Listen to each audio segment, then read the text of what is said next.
विधानसभेचे अध्यक्ष सन्माननीय नामदार राहुलजी नार्वेकर साहेब यांना मी विनंती करते, या आनंद मेळाव्याप्रसंगी आपण उपस्थितांशी संवाद साधावा. जोरदार टाळ्याने आपण आमंत्रित करूयात सन्माननीय नार्वेकर साहेब. आशया मुख्यमंत्री सहायता निधी रुग्ण सहायता प्राप्त झालेले लाभार्थ्यांच्या आनंद महोत्सवासाठी उपस्थित असणाऱ्या विधान परिषदेच्या उपसभापती आदरणीय नीलमताई गोरे,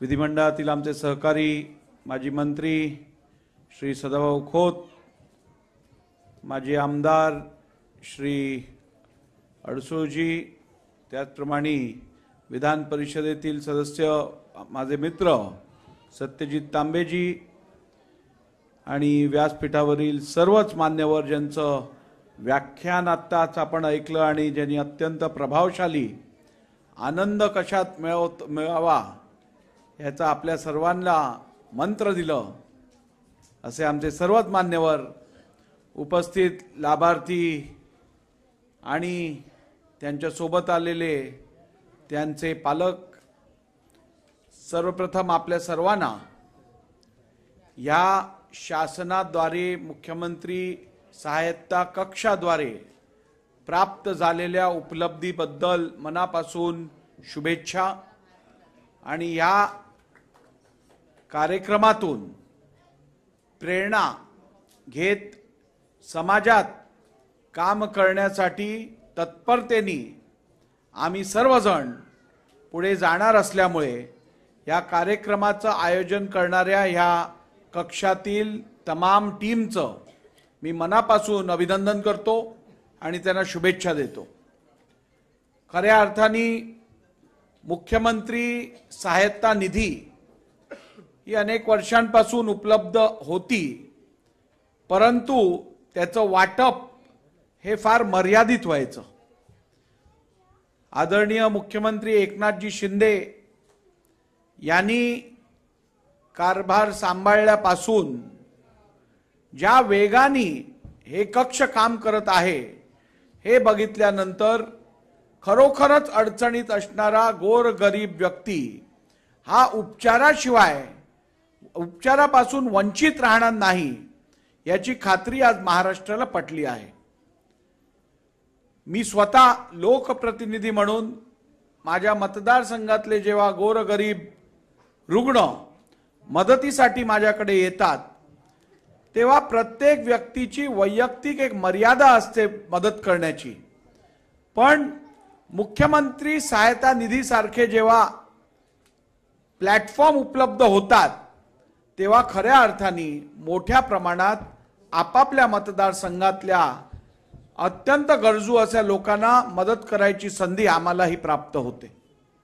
आणि म्हणूनच हा कक्ष केवळ लाभार्थ्यांनाच लाभ मिळवून देत नाही, तर लोकप्रतिनिधींना त्यांचे कर्तव्य पार करण्यासाठीही या कक्षाची अत्यंत मदत होते, हे सांगताना मला अत्यंत आनंद वाटतो.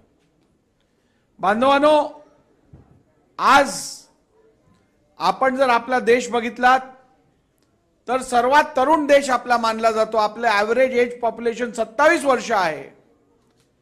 आणि असं असताना या देशाची लोकसंख्या बघितल्यानंतर सामान्य माणसाला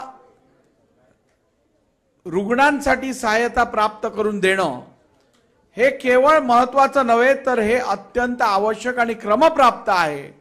कारण अशी मदत जर सामान्य माणसाला प्राप्त झाली नाही तर या राज्यात किंवा या देशात सामान्य माणसाचं किंवा गोरगरीब माणसाचं उपचार प्राप्त करून घेण्याचं ध्येय लक्ष्य हे पूर्ण होणं शक्यच नाहीये. हे मला सांगताना अत्यंत आनंद होतो की असा अत्यंत ऍक्टिव्ह कक्ष या राज्यात काम करत आहे. यापूर्वीही लोकप्रतिनिधी म्हणून अनेक लोकांनी अर्ज केले, आपल्या विभागातील लोकांना शिफारशी दिल्या आणि अनेक वेळा आम्ही यापूर्वी बघितलेलं आहे केवळ शिफारशी दिल्यानंतरही आमच्याकडे तक्रारी यायच्या, आमच्याकडे तीच लोक यायची आणि सांगायची साहेब तुम्ही पत्र दिलं, परंतु मदत कुठचीही प्राप्त झाली नाही. पण आता असे दिवस आले आहेत की अनेक संस्था आहेत, अनेक ट्रस्ट आहेत जे फंड देतात, जे मदत करतात, परंतु लोकांची मागणी असते साहेब आम्हाला मुख्यमंत्री सहायता निधीतनं मदत मिळवून द्या, कारण ती मदत आम्हाला अगदी रेकॉर्ड टाइम मध्ये मिळते आणि ती मदत ही पुरेशी मिळते. आणि म्हणूनच मुख्यमंत्री सहायता निधी कक्षाचं काम हे अत्यंत उत्तमरित्या चाललेलं आहे. या सर्व टीमला माझे मनापासून शुभेच्छा. मंगेश चिवटेजी खरं हे तर सातत्याने एखादा कर्मचारी किंवा अधिकारी म्हणून काम करत नसतात, तर समाजसेवक म्हणून प्रत्येकाची अडचण समजून हे सगळ्यांना न्याय द्यायचं काम करत असतात. त्यांनी माझ्या मतदारसंघातील पण मला वाटतं जवळजवळ 90 लोकांना आतापर्यंत गेल्या 2 वर्षात मदत केली आहे. आणि या सर्व लोकांनी मला आज इकडे येण्यापूर्वी ज्या ज्या वेळेला त्यांची भेट झाली त्यांनी मला निश्चितपणे आपल्यापर्यंत हा निरोप पोहोचवायला सांगितलं आहे की त्या सगळ्यांचे आशीर्वाद आपल्याला आणि मुख्यमंत्र्यांना आहेत आणि खऱ्या अर्थाने हीच आपली दौलत आहे, हेच आपलं श्रेय आहे, हेच आपलं यश आहे. आणि आपल्याला मगाशी आनंद कशात मिळतो हे सांगत असताना खरा आनंद समोरच्या व्यक्तीच्या चेहऱ्यावरती सुख समाधान बघितल्यानंतरच आपल्याला प्राप्त होऊ शकतो. आपले खिसे भरलेले असतील परंतु समोरच्याचा जीव जर जात असेल उपचार न मिळाल्यामुळे, तर अशातनं आपल्याला आनंद मिळूच शकत नाही. आणि खरून म्हणूनच आपल्याला जर खरा आनंद प्राप्त करायचा असेल तर जनसामान्य गोरगरीब लोकांना पण आनंद मिळवून देण्यातच आपल्याला आनंद प्राप्त होईल असं सांगताना मला कुठच्याही प्रकारची शंका वाटत नाही. परत एकदा इकडे हा कार्यक्रम आयोजित करून इतर लोकप्रतिनिधींना आणि समाजातील गोरगरीब जनतेला या कक्षाचं महत्त्व पटवून देण्यासाठी हे अत्यंत मोलाची कामगिरी या कार्यक्रमातून होईल. परत एकदा तुम्हा सर्वांना मनापासून शुभेच्छा देतो. खूप खूप धन्यवाद. जय हिंद, जय महाराष्ट्र.